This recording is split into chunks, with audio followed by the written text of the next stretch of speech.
So if you're like me and you've been playing Kardmi for a little while, maybe you're just picking the game up for the first time and you're looking in the PDO and you see these Kardmi that look exactly the same as other Kardmi and you wonder, why are these in the PDO twice?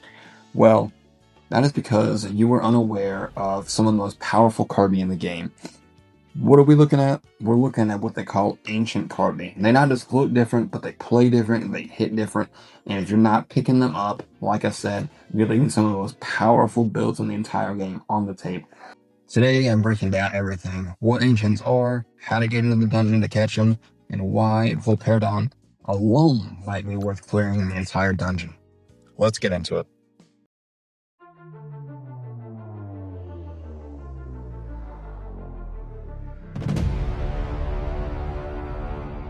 So getting started here, I hear you asking the question, what is an Ancient Kardmi? And if you're brand new, I'm going to give you the quick version.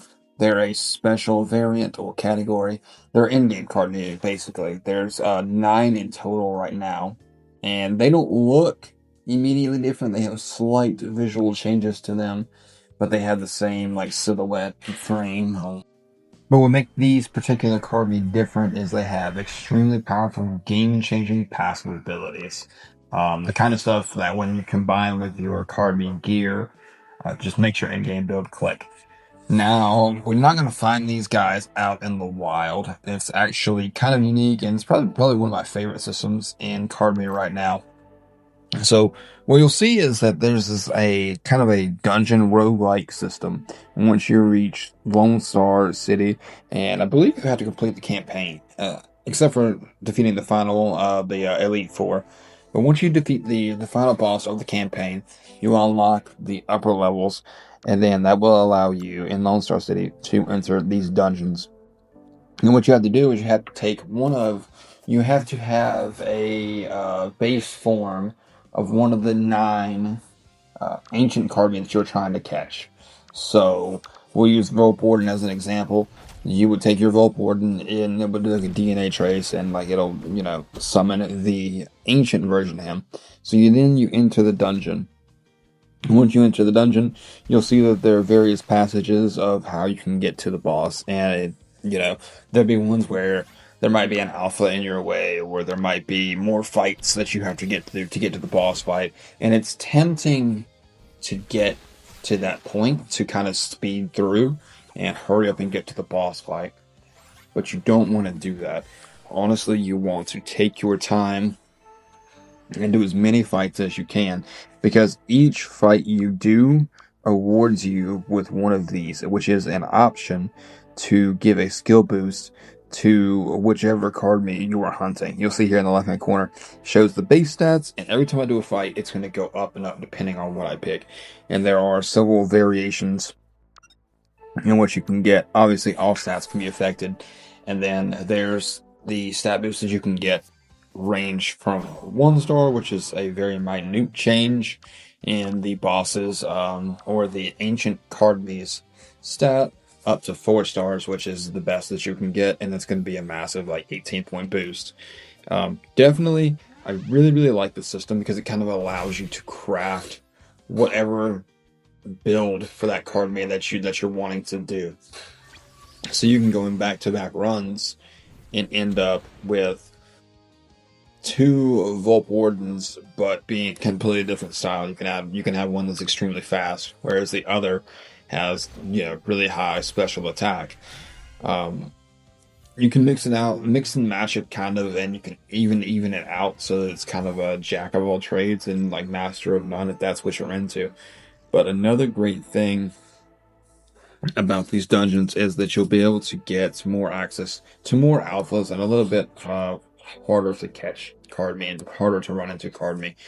And it's actually how I've run into a couple alphas that I haven't had yet, because it seems to me, and this is not confirmed in game, but it seems to me that typically to get alphas to appear out in the wild outside of these dungeons, you need to at least have a research level for that Kardmi at gold.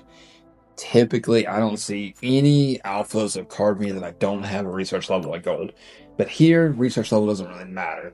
You can run into all kinds of different Kardmi just because the dungeons are randomized. And just because you pick a fire Kardmi doesn't mean you're going to be fighting all fire Kardmi along the way. It's completely random. You're going to have a different fight on your hands every time. So that means that you have different opportunities to catch different Kardmi every time. Super sweet. I really enjoy it. Also, once you defeat these holograms, it will spawn regular Kardmi that can be caught. It's important to realize that these 2-on-2, these Kardmi battles, like against the holograms, cannot be caught. But defeating the hologram will spawn regular Kardmi and Alpha Kardmi that can be caught. I just wanted to get that out there so there's no confusion. And then every Kardmi battle gives you a little bit of currency. So the ones you free, as well as the holograms, will give you currency that you can use. There will always, always, always be a store at the end of the map, right before you get to the boss. And you can use that store to buy additional stat boost.